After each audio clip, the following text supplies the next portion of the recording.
So tonight now, what I'm going to do is I'm going to expand on the framework that we were building this morning, the idea that the ultimate reality is non-local. And this morning I explained to you that there are three ways of exploring the so-called reality. One is through the eyes of the flesh, which has its own methodology. The second is the eyes of the mind, which has its own logic and rationality. And the third is through the eye of soul, contemplation, meditation, the meditative disciplines. What happens is as you start to meditate and experience restful awareness, then very gradually that same thing that is being explained to you now intellectually on the level of the mind, through the eyes of the mind, that same thing becomes a knowingness that you can articulate yourself in your own language.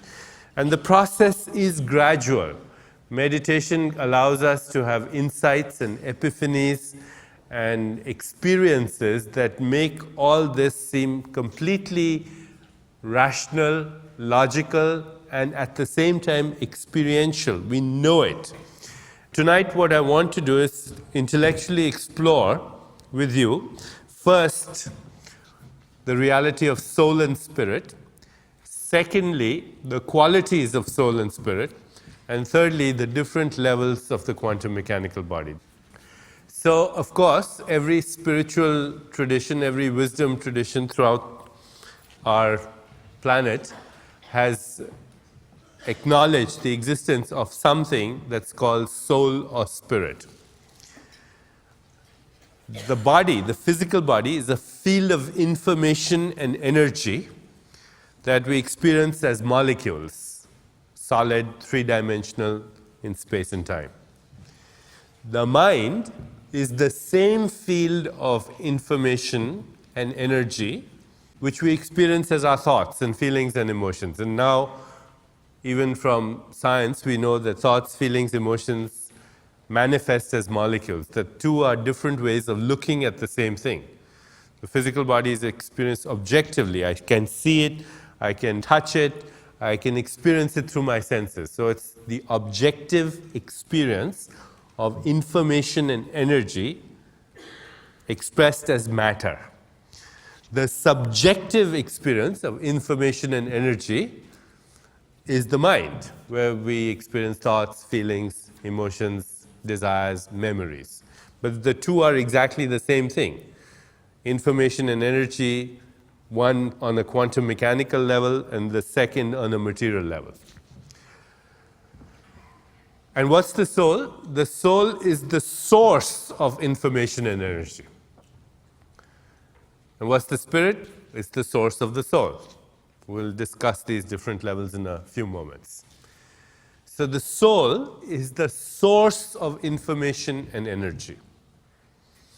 And by the way, the only difference between information and intelligence is that self-referral quality that I spoke about. So anytime I say information, you can also substitute intelligence, because we're speaking about intelligence. So the soul is the source of that. In other words, the soul is the thinker of thoughts. The mind is a field of thoughts. The soul is where the thoughts come from, the one who has the thoughts. So I'm not my thoughts, I'm the one who has thoughts.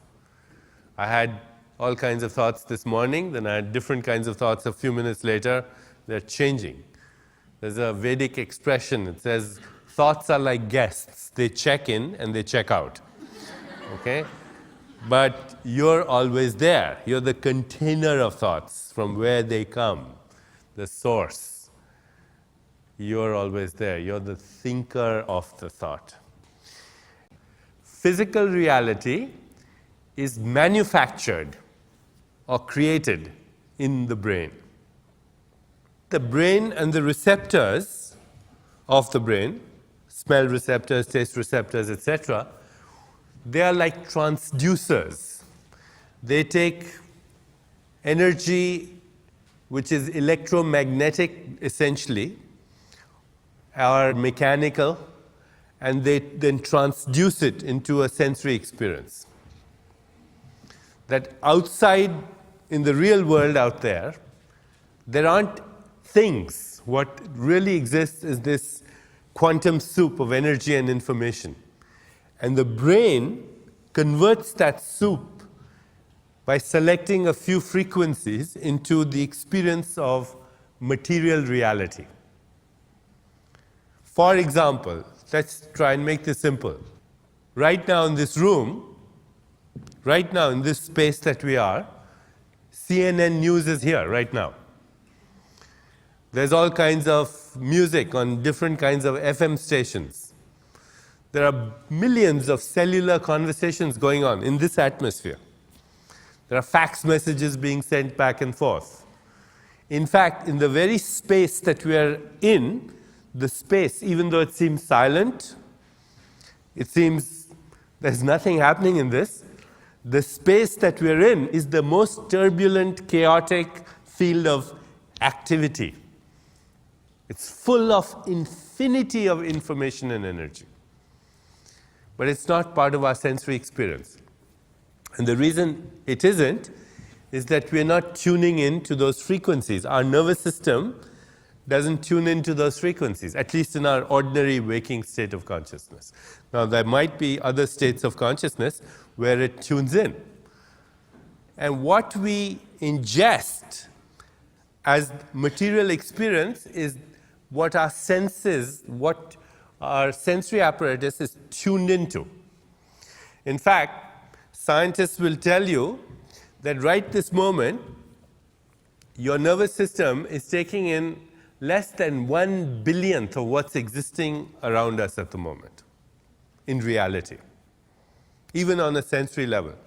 Your nervous system cannot take in more than 5 to 9 pieces of information at the same time. So most of you are not consciously aware of your naked skin touching your clothes, but now that I bring it to your attention, you might become aware of it. Or of the weight of your body on these chairs, or of your breathing, or of the sounds in this environment.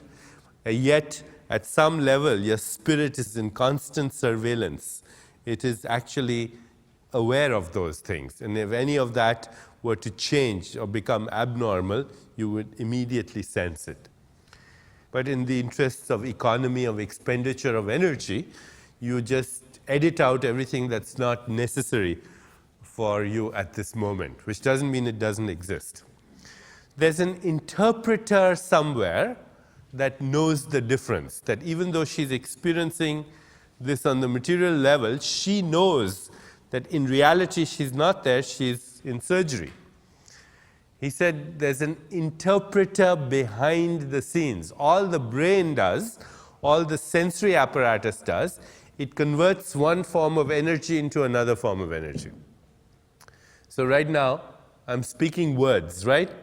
And these words are what? Mechanical energy. They vibrate. This is my breath that is vibrating, and it's producing some vibration in the atmosphere. That vibration in the atmosphere is causing a mechanical vibration of your eardrum. The mechanical vibration of your eardrum is converted into some electrical vibration in the auditory nerve that creates some chemical change in your brain. And you're suddenly understanding what I'm saying. But let's say I was speaking Swahili, then you wouldn't understand what I'm saying, unless you happen to speak Swahili. Now, therefore, there's an interpreter out there. The brain, all it does is convert one energy into another form of energy. That's all. Who's interpreting this?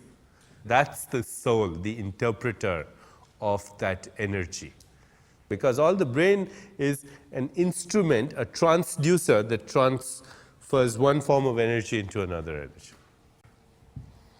Of course, the brain tells the body what to do. But who tells the brain what to do? Neither the choice maker nor the interpreter can be found in the brain or in the body.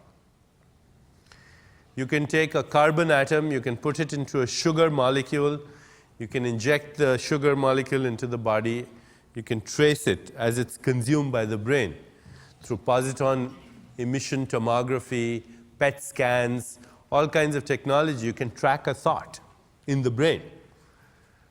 But the question still remains, whose thought? Who's thinking? And where is this person? You cannot find it in the brain or in the body.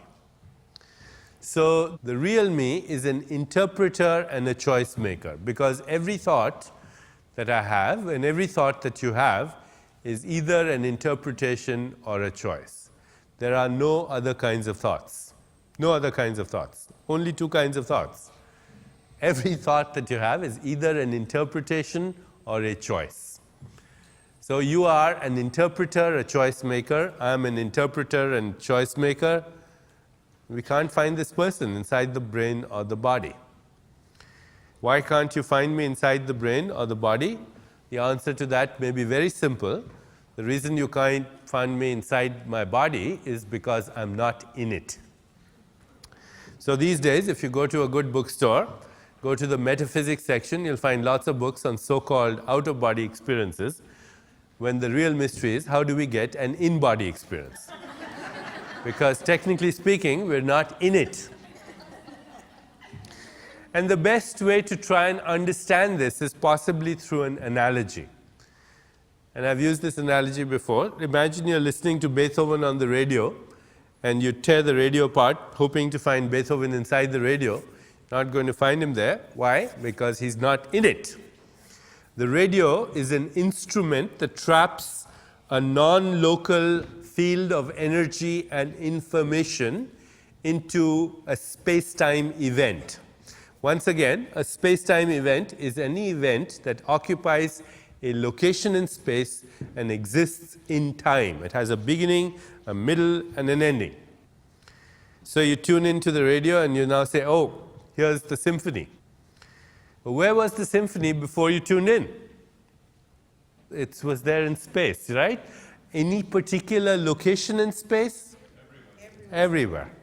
And because it's everywhere, then it's forever. Because space is a way of measuring time, and time is a way of measuring space. That's why we call it a space-time continuum. That's what the Vedantists call the Akashic record. Maybe you've heard that term, the Akashic record. The Akash is the space. Okay? And in that space is everything that's ever existed, and the potentiality of everything that will ever exist. It is from that Akash, from that space, that matter is created through the 5 elements: space, air, fire, water, and earth. It comes from that quantum mechanical universe, which is right here. All that has ever existed is here, right now. In fact, there's a Vedantic expression which says, if it's not here right now, it never was. And it never will be. But if it's here now, then it always was and always will be. So that's the immeasurable potential of all that was, is, and will be, is right here in the space that we're in the Akash. And before you trap it, it's there, non-local.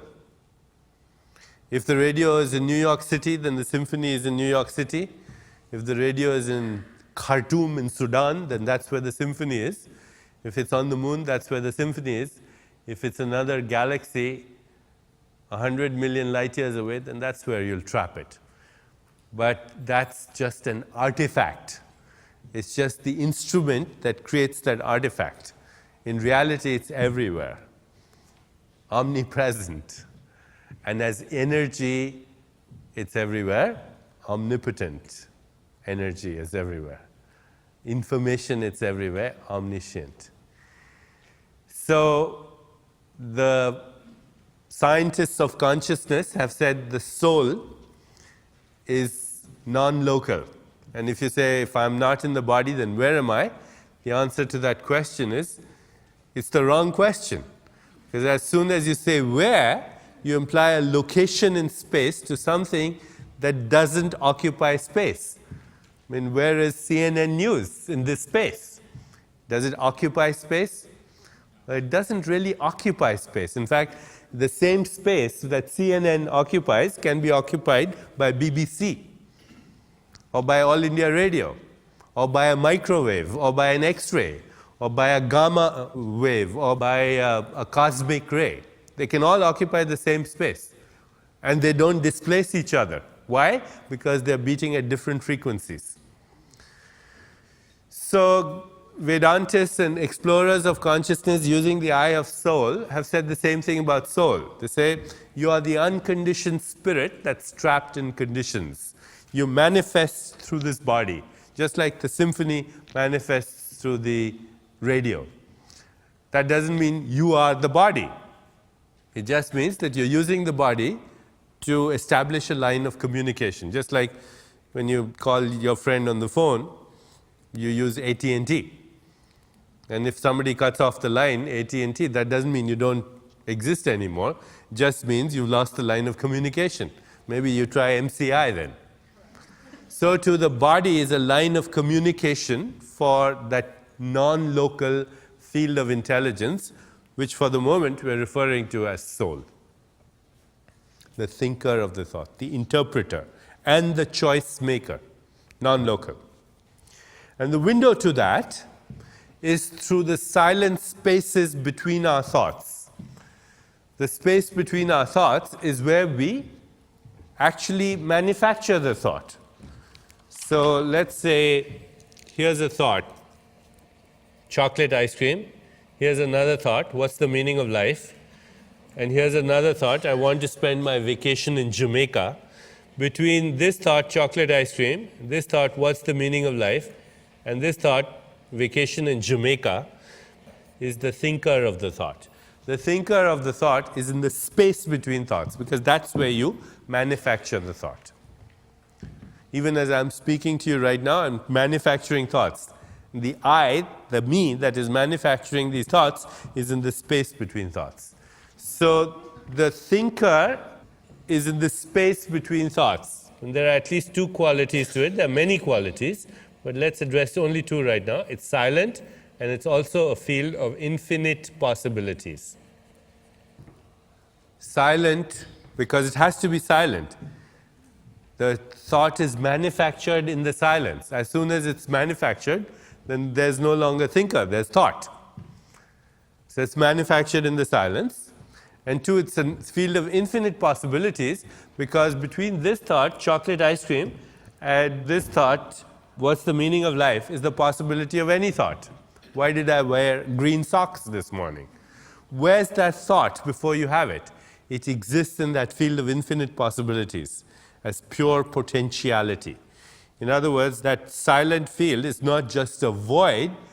Even though it's silent, it's pregnant with possibilities.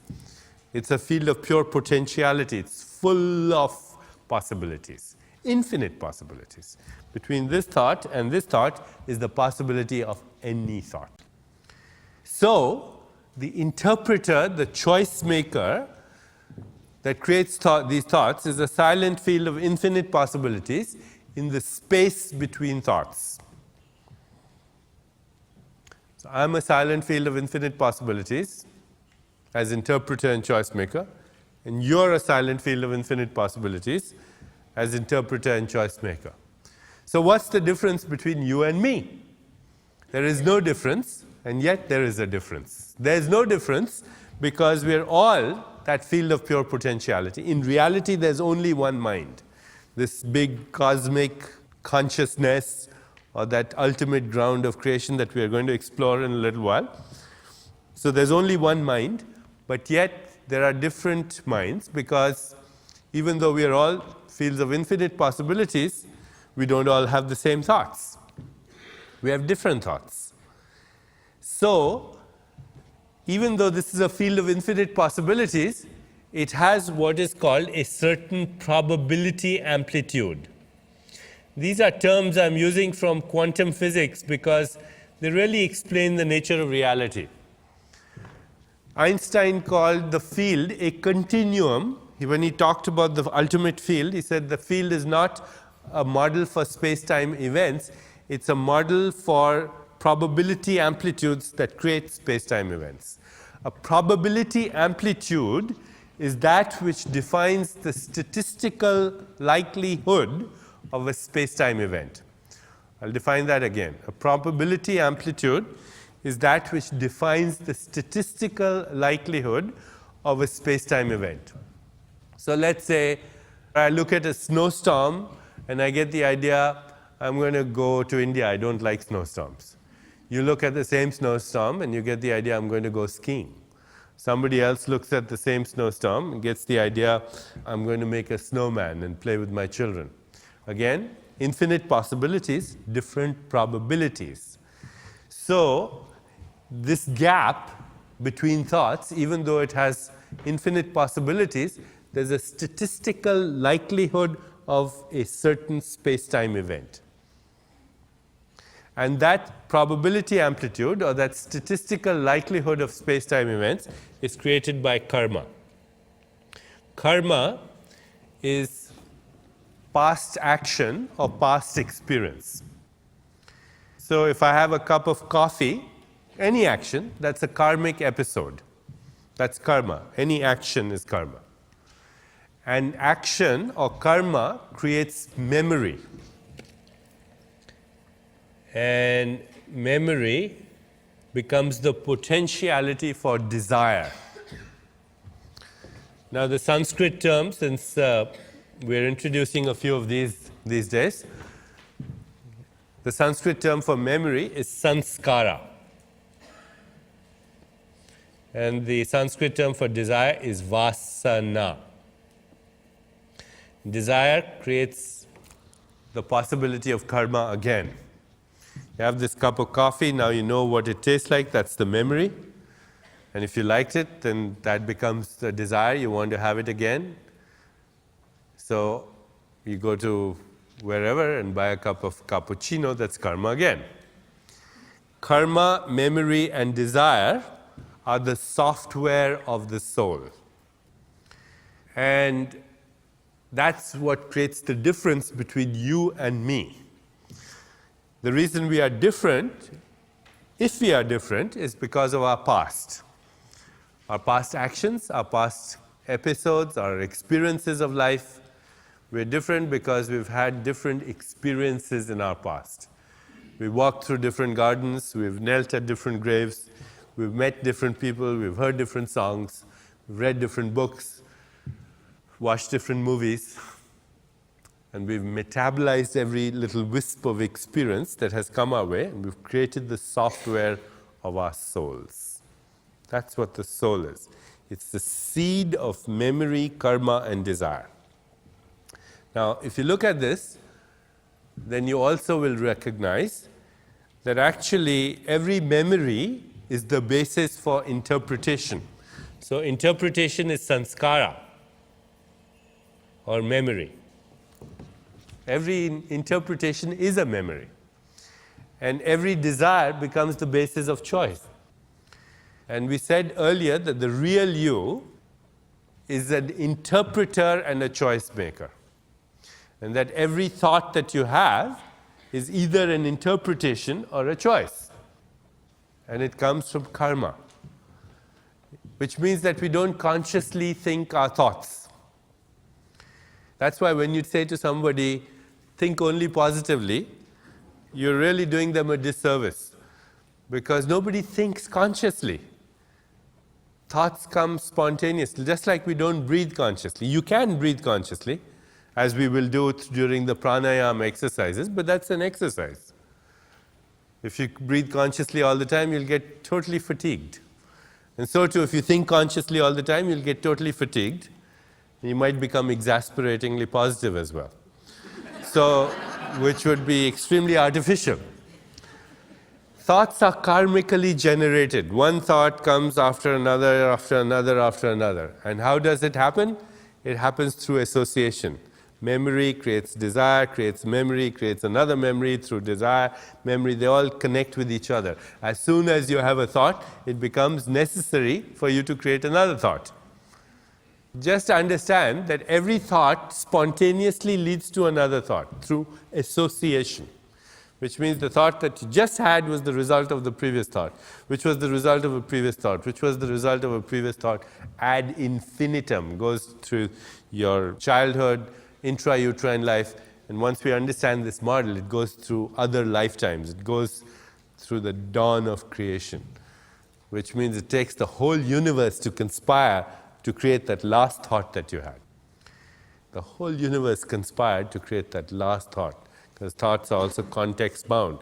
Our personal history, our racial history, our mythical background, historical background, the whole of civilization, karmically generated thoughts.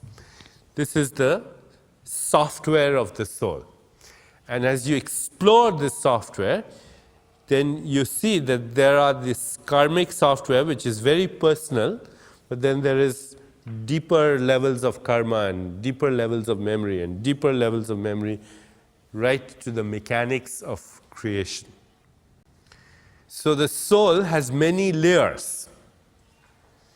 The most superficial layer of the soul in Sanskrit is called jiva, or the personality. It's beyond the ego, and we'll discuss again in a short moment difference between ego and jiva. But it's the basis of personality. You know, you have a newborn child. How many people have seen or had experience with a newborn child? Okay. Does a newborn child have a personality? Absolutely. You take twins, same DNA, right? Same identical twins have the same DNA. Do they have the same personality? No. Even a newborn baby has a personality. That's jiva. There's a deeper level of soul, which is called Atman, which is the witness of the jiva. Which is the witness of the jiva. And then there's a deeper level, which is spirit, which is also called Brahman, which is the witness of the Atman. So there's Brahman, there's Atman, there's Jiva, and there's Ahankar, which is ego. All these are different levels of differentiation of that same primordial intelligence. And at the deepest level, there is only one primordial intelligence, which is called Brahman, which we are, for our practical purposes, we're calling spirit. So now, having identified soul and spirit, let's for a few minutes discuss the qualities of spirit, some of the qualities, we can't discuss all of them, and then explain how that manifests at these different levels of existence. The first understanding is, since spirit is the deepest level of existence, you know, there's matter, there's energy, there's transformation, there's information, and there's the source of information. Everything comes from that level. It's also called the unified field. We'll discuss the relationship of spirit to unified field in a few moments as well. But the first thing to understand is, if by spirit we mean the underlying intelligence, the ultimate ground, spirit is everything. It's the source of matter, it's the source of energy, it's the source of information. It's everything. The mind is an expression of spirit, the body is an expression of spirit, and this physical world that we are seeing with our eyes and perceiving through our senses is also spirit. It's everything. There's a Vedic expression, I am that, you are that, all this is that, that's all there is. And if you really, really, really get that, then there's absolutely nothing more to say for the rest of this course. Thanks for coming. Good night. In reality, everything is spirit. The second insight is, as the spirit moves from the unmanifest, which is unmanifest, invisible, into the manifest, into the visible, it does so in such a way that the whole is contained in every part. The whole is contained in every part. It's a very important point. In other words, the spirit manifests holographically. And I think these days it's very important to understand this holographic paradigm, because scientists are exploring it. In the world of technology, in the world of neuroscience, in the world of philosophy, people are talking about holograms, holons, holographic models, just about to explain everything that exists in the world of information and energy. So you probably have seen a hologram in the Science Museum or in Disney World, or at least on your MasterCard or Visa. A hologram is a three-dimensional projection of information and energy. So let's say you want to make a hologram of me. This is me. The way you do it is you take a laser beam. A laser beam is a beam of light that has only one frequency, and you put it through an instrument called a beam splitter. It splits the beam into two beams, an object beam and a reference beam. The object beam comes at the object. It gets scattered. The reference beam is bounced off a mirror and interferes with the scattered object beam. It creates an interference pattern which you can record on a photographic plate. When you can develop that, you have the beginnings of your hologram. If you look at it, it makes just a bunch of wiggles and squiggles. But now the magic begins. You take that interference pattern, you put a laser beam through it, and you get a three-dimensional projection of the original object out there in space-time. And if the hologram is well made, then you can't tell the difference between me and my hologram. If this was a hologram giving this lecture, you wouldn't know the difference. Maybe it is a hologram. We already have the technology to make perfect holograms of ourselves. And please listen carefully. In 2-3 years, we'll have the technology to fax these holograms anywhere we want. So you can simultaneously show up in different places at the same time. And then people will wonder which one is the real you, which is a mystery right now. Which one is the real you? Because there are lots of yous in this physical body. Lots of yous. All kinds of different archetypal energies. So there's something very mysterious and wonderful about these holograms. If you take a scissors and you cut that up into 1,000,000 bits, or 1,000,000,000 bits, or 1,000,000,000,000 bits, and you take the teeniest, weeniest bit of it, put a laser beam through it, and you'll get all of me all over again. So a hologram cannot be destroyed. It's immortal. And all of it is in every bit of it. That's why it's called a hologram. The whole is contained in every part. And what scientists are telling us, first of all, they're telling us many things. These are fantastic discoveries. First of all, that memory is holographically present in all the cells of our body. That every experience you've ever had is recorded not only in your brain, but in your body, in every cell of your body, holographically. Everything that you've ever experienced. And since the real you cannot be squeezed into the volume of a body or the span of a lifetime, these memories go back eons of time. But there are not just personal memories, there are impersonal memories, which means memories of the race, memories of the species, memories of other species. Scientists tell us that there are parts of the brain known as the amphibian brain, the reptilian brain, the mammalian brain. But what these new scientists are telling us is not just the brain. We have amphibian, reptilian memories of everything that's in creation right here.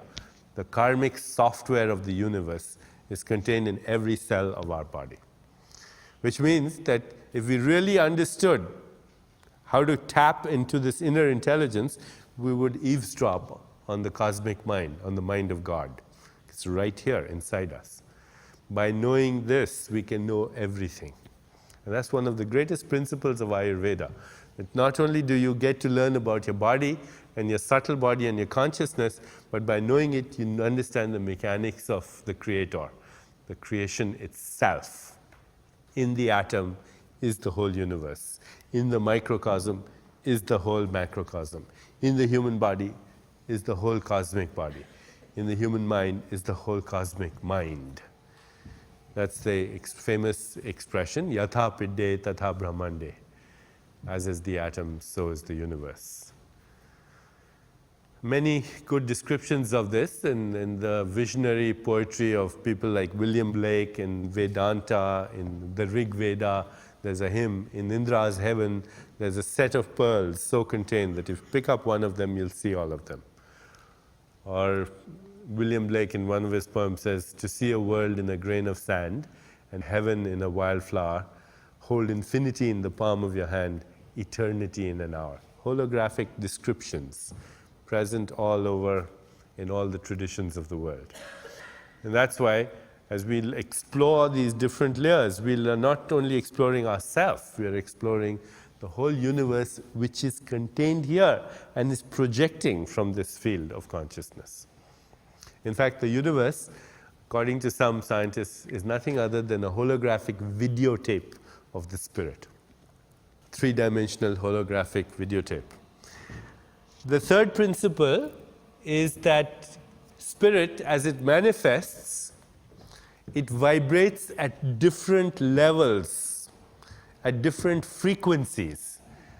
That the spirit is vibratory in its expression. The spirit in its essential state is the field from where all vibrations come.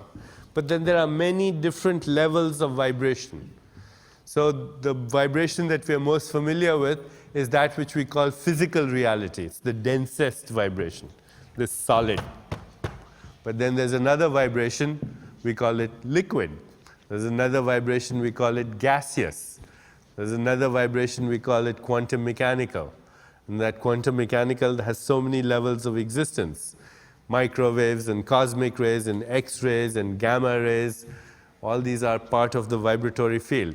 Our thoughts are a certain kind of vibration, our emotions are a different kind of vibration, our physical body is a different kind of vibration, and the universe that we experience is a different kind of vibration, but they're all different vibrations of the spirit simultaneously coexisting. And therefore, there are many dimensions of existence. And I'll explore these in a few moments. The physical, the astral, the subtle, the causal.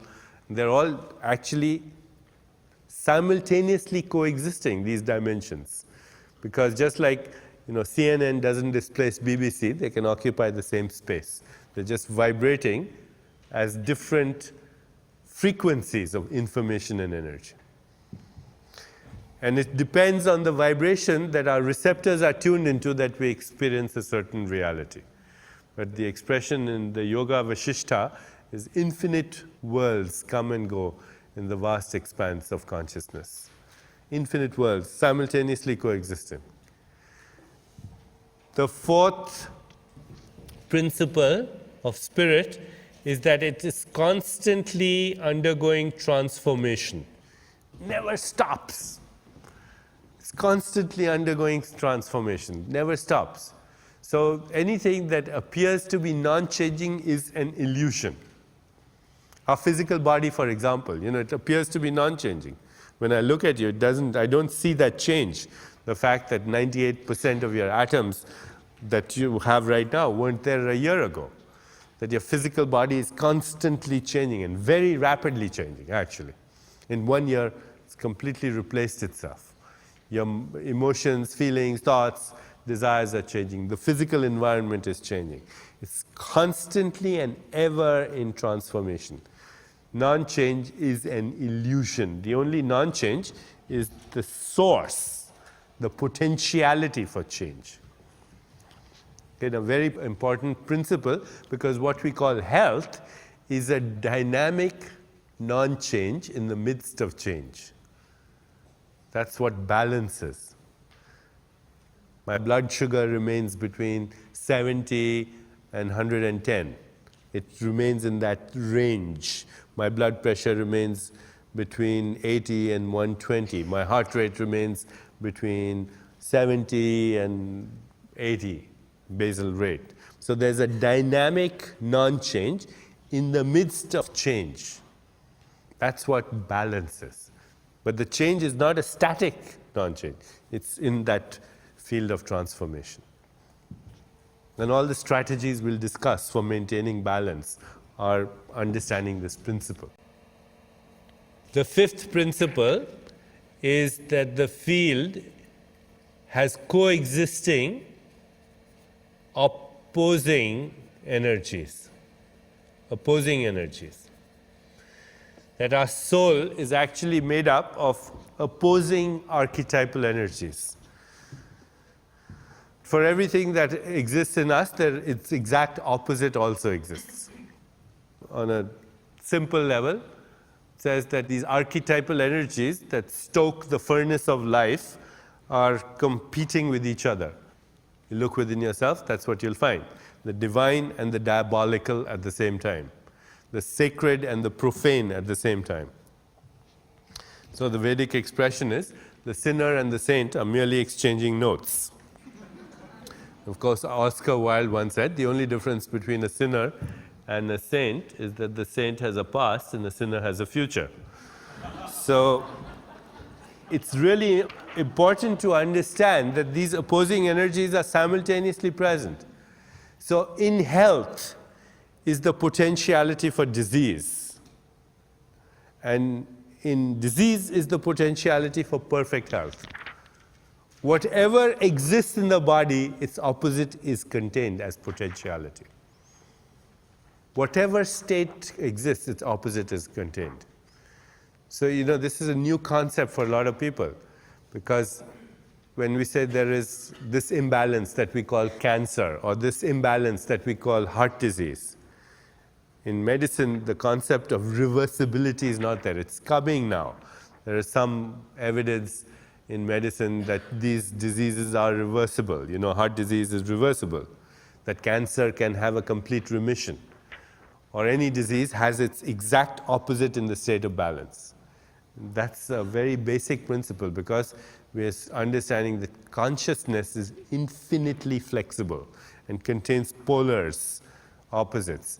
And actually life is a constant back and forth between these states. Pleasure and pain, hot and cold, up and down, disease and well-being, imbalance and perfect balance. The potentiality for both is always there in that field of infinite dynamism, infinite flexibility. The sixth quality of soul or spirit is that in its primordial state, the energy of spirit is also a sexual energy. Because sexual energy is the creative energy of the universe. Anything that's alive is alive because of this life-bestowing energy. So in plants and animals, this energy serves only one function, which is biological reproduction. But in human beings, we can take the same sexual energy, because it is the creative energy. We can transform it into all kinds of creative activities. In fact, even sexual experience can be a means to enlightenment, creativity, vision, and that which is sacred. The peak experiences of sexuality, therefore, can give us some insights. There's a whole division of Vedanta, there's a whole discipline of Vedanta called Tantra, which deals with how we use that energy for creativity and for enlightenment. So the peak experiences of sexuality, otherwise known as orgasm, may give us some insight into the mechanics of how spirit works. So in orgasm, there is a sense of timelessness. There's a loss of ego. There's complete naturalness, unless, of course, you're faking it. There is surrender. There is defenselessness. There is communion. So please note, the peak experience of sexuality is one that is characterized by these features: timelessness, loss of ego, naturalness, surrender, defenselessness, communion. Please note those qualities, because those are the qualities of spirit, which you spontaneously get in any peak experience. I just chose the orgasmic experience right now because it is a biological experience of unity consciousness, where the lover and the beloved become one. But here is insight into how spirit works. The next insight about spirit, the seventh quality of spirit, is that its intelligence is non-linear.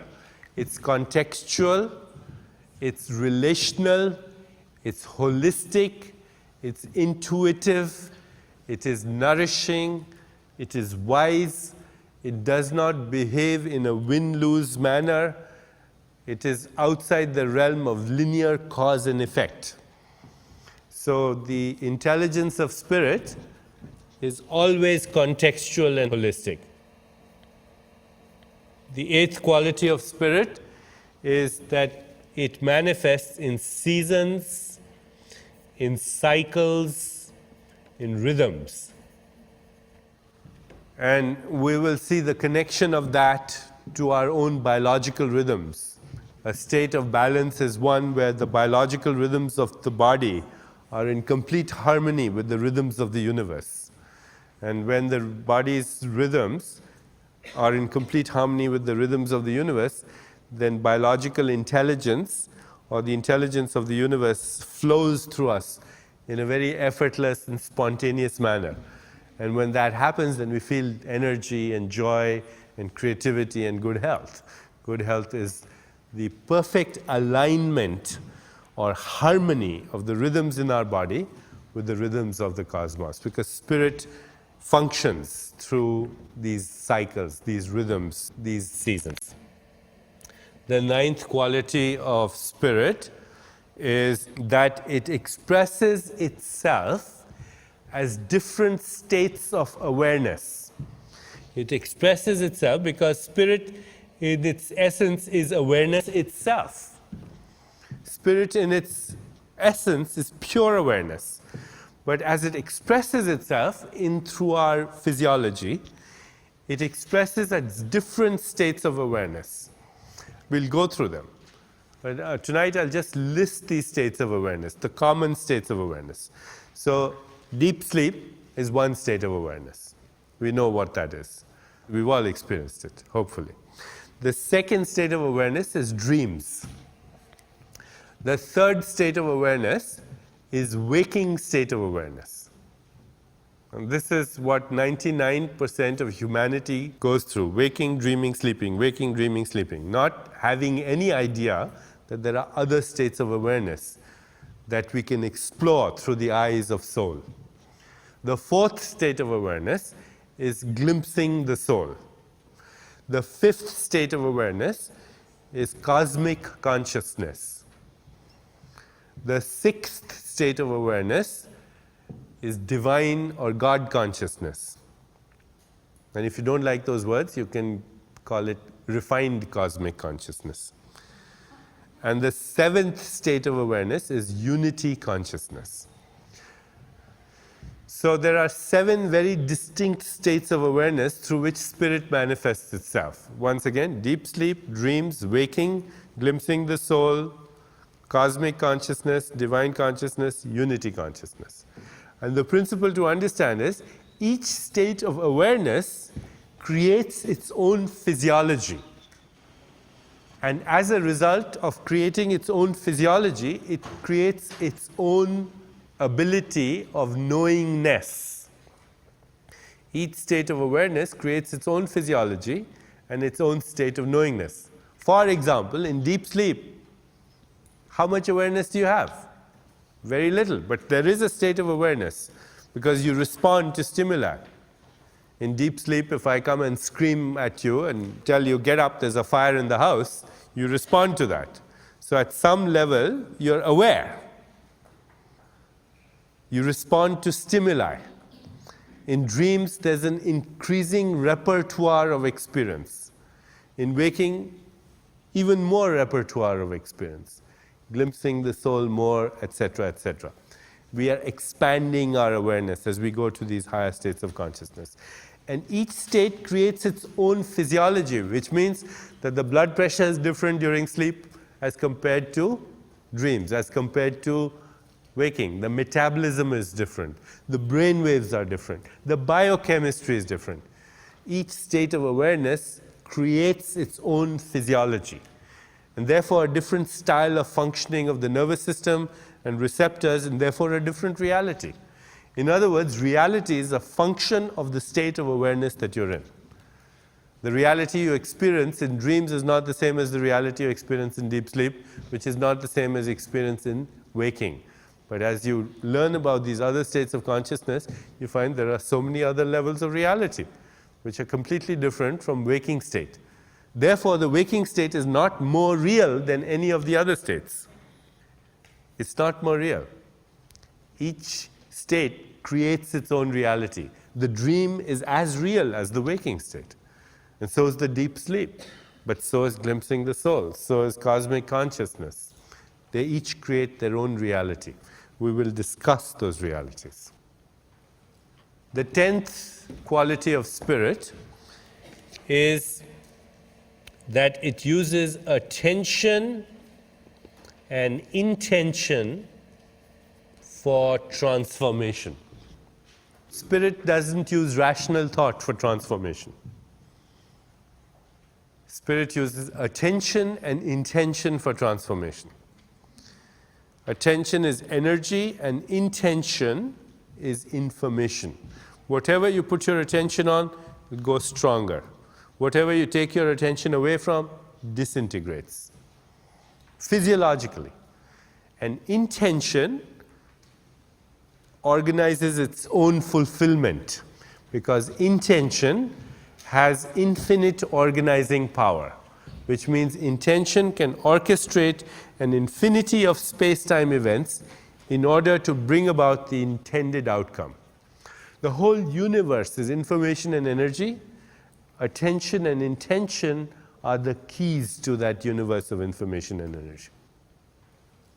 The 11th quality of spirit is that in its pure essence, it is also the experience of love.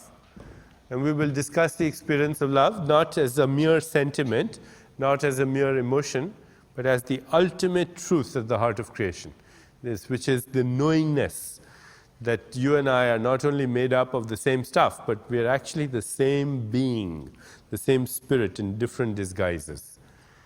So love is a state of consciousness. And the spirit in its essence is that, love.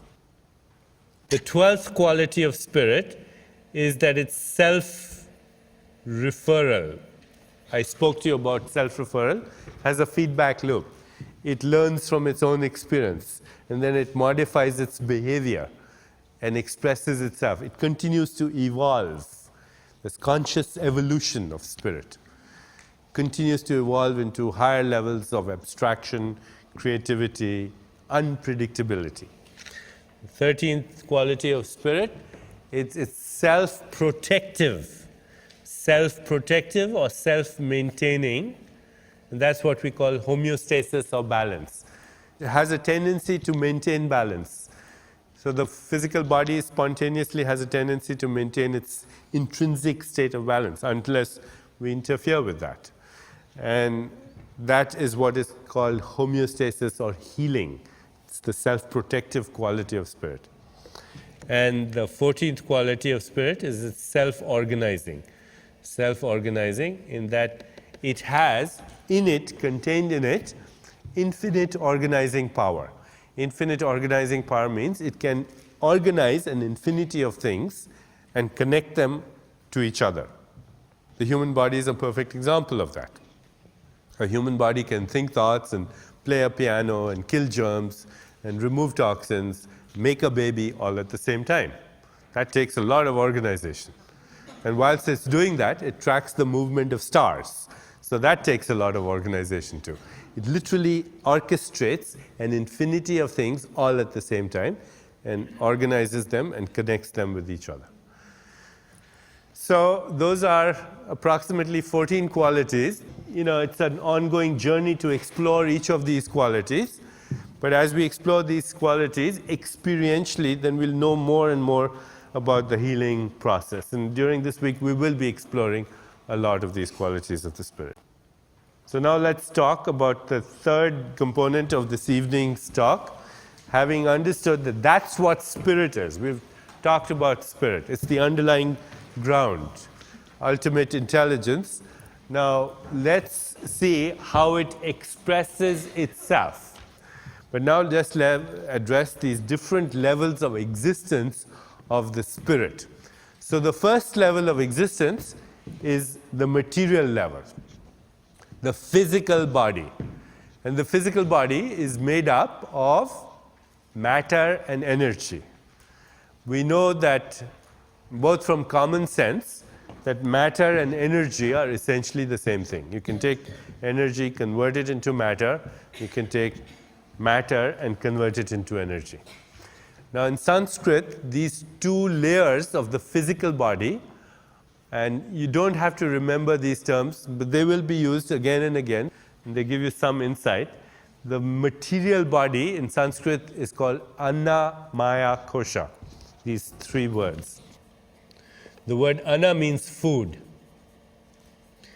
Maya, in this case, means full of, but it also means the illusion of non-change, but in fact changing. So Maya is a sheath, illusory sheath. Kosha means sheath also. So the physical body is derived from food. It gives us the illusion of non-change, but it's changing.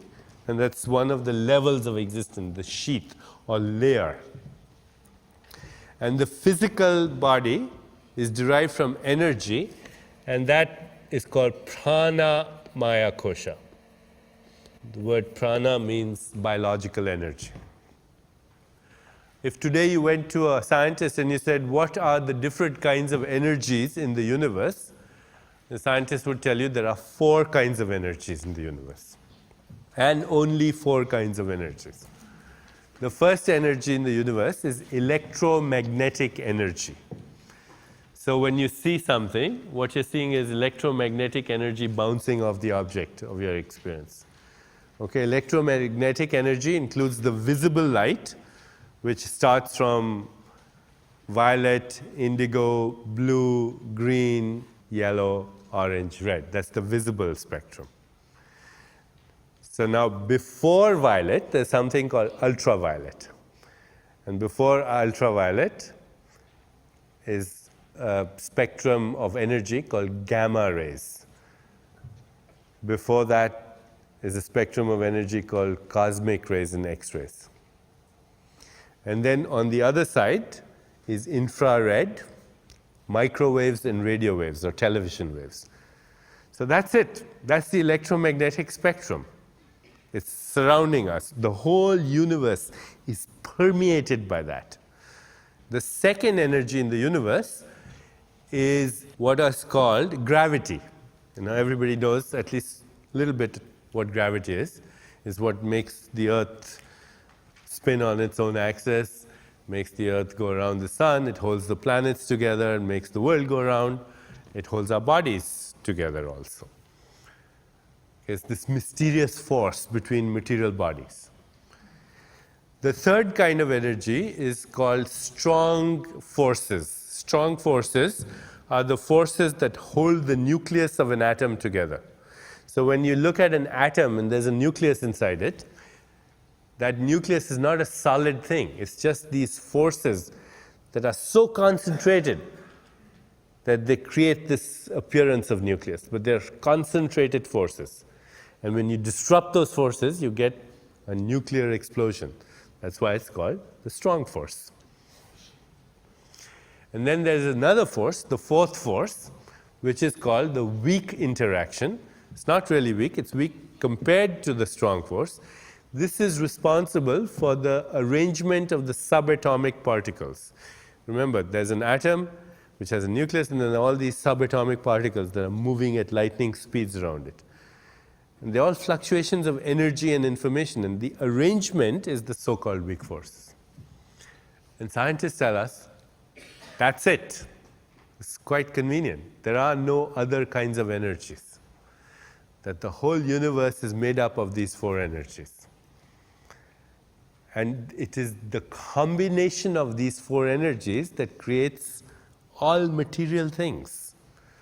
Our physical bodies come from there, our thoughts come from there, stars and moon and galaxies come from there, and the whole universe is permeated by this energy.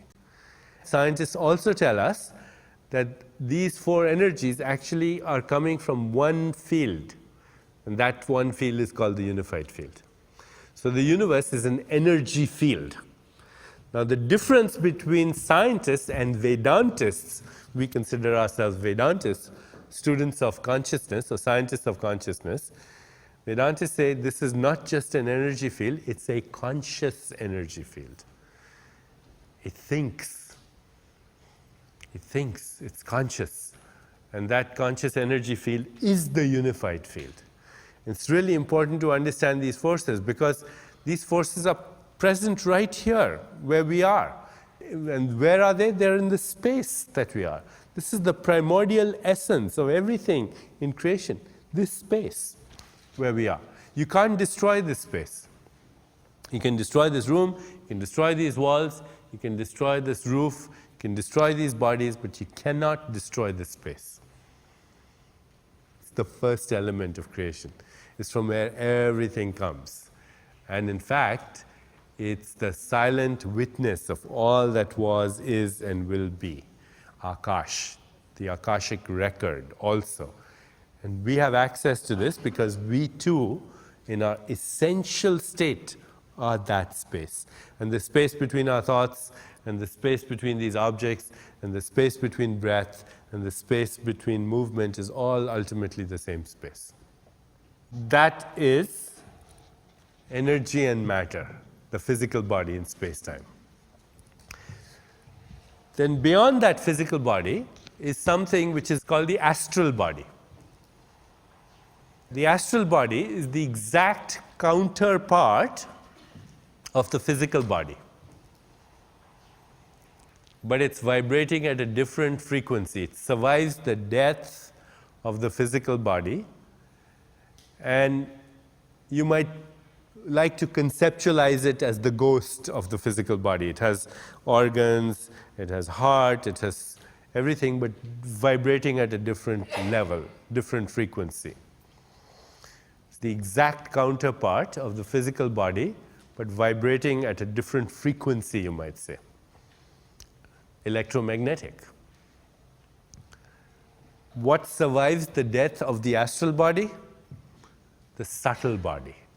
The subtle body, which is made up of mind, intellect, and ego. The physical body exists in space and time. The subtle body, astral body, also exists in space and time because it has a beginning, a middle, and an ending. But the subtle body exists only in time. It doesn't occupy any space. In fact, the astral body and the physical body are contained in the subtle body, which exists only in time. Doesn't occupy space. It's therefore now approaching a degree of non-locality. It contains mind, intellect, and ego. Mind is where we experience emotions, feelings. Intellect, where we experience ideas, concepts, and beliefs, which are ideas that we hold to be true. And then ego, which is our self-image. And it's created through a process called object referral. Object referral means you refer to an object and you identify with the object. So if you ask somebody on the street, who are you?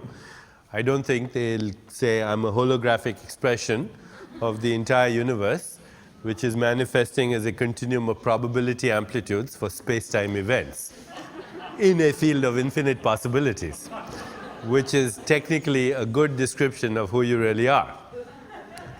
So you ask somebody, who are you? Then they start to name the objects of their experience.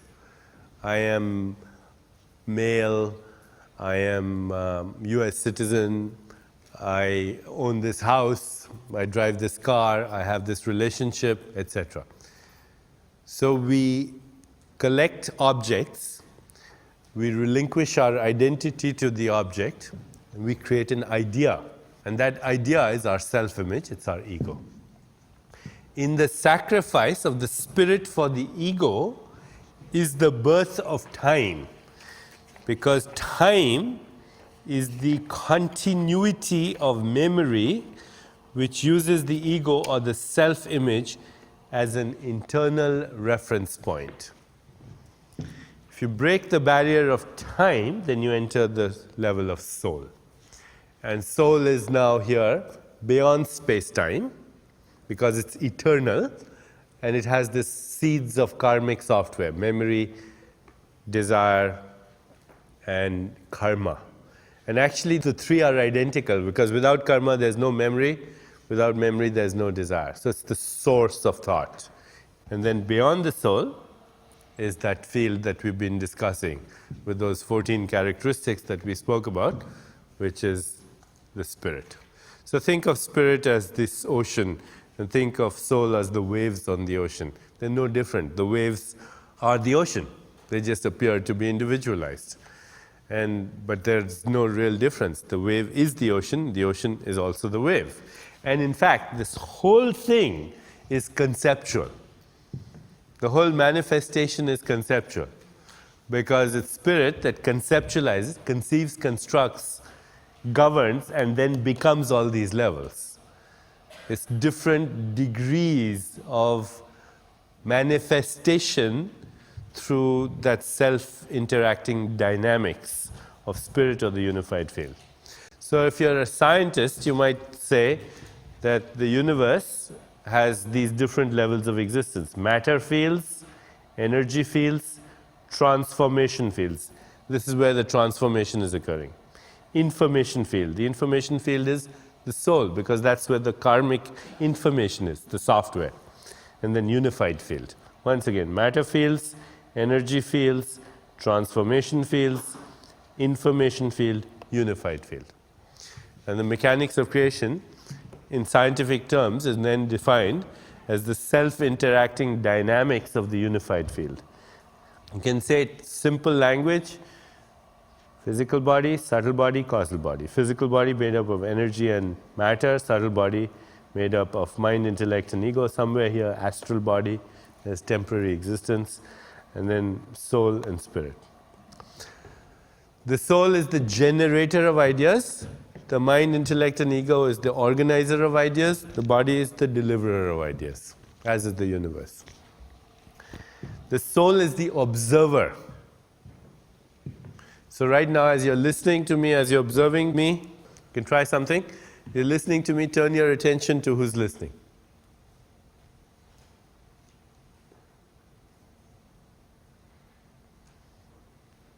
You're listening to me, turn your attention to who's listening.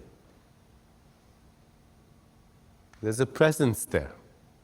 It's not your mind. Your mind is saying, when is this going to finish? I have to go to the bathroom, and is it making sense, and all this. This presence is just a witness behind.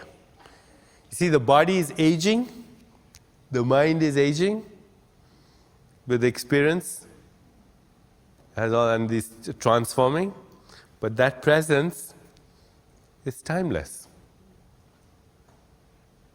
Again, just listening to me, go to the listener.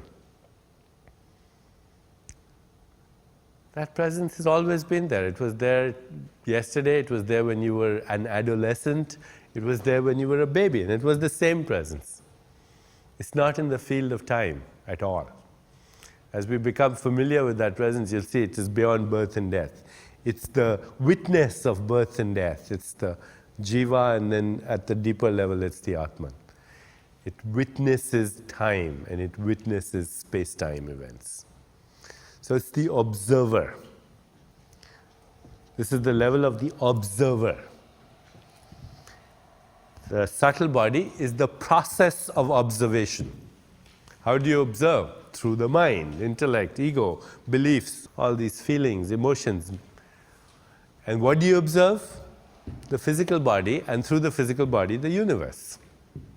So the soul is the observer. The mind, intellect, and ego are the process of observation. The physical body and the physical world are the objects of observation. Observer, process of observation, and that which is observed. Or you could say, experiencer, process of experience, that which is experienced. Another way of saying it is knower. Who knows? The soul. The process of knowing Where is this occurring? In the mind, intellect and ego. And the object of knowledge. What is known? The physical body and the universe. You can also call it the seer. Who sees? The soul. The process of seeing, how is it done? Through the mind, intellect and ego. And scenery. What is seen? The physical body and the physical world. Different ways of saying the same thing. Seer, process of seeing scenery. Observer, process of observation observed. Knower, process of knowing that which is known. Now, if you go beyond that into the spirit, then what is the spirit? It is simultaneously the potentiality for all three. Observer, process of observation, and that which is observed. The spirit is the observer, the spirit is the process of observation, and the spirit is that which is observed. And through this week, as we explore these different levels and create balance in these levels, true healing is to have balance in all these levels of existence. Environment, physical body, subtle body, and causal body. And as you have balance integrated, we see them as one continuum of consciousness, one field of consciousness. Then through that balance, we not only experience health, but health becomes the means to enlightenment. Enlightenment means fully understanding our identity as pure potentiality, as spirits that have chosen to have a material experience. We are not really human beings that have an occasional spiritual experience. It's the other way around. We're spiritual beings that are having an occasional physical experience or human experience. We are being human rather than human being. Okay, so that's the theory. That's the theory that explains Ayurveda, the science of life. And during the week, we want to go into the details of how that happens.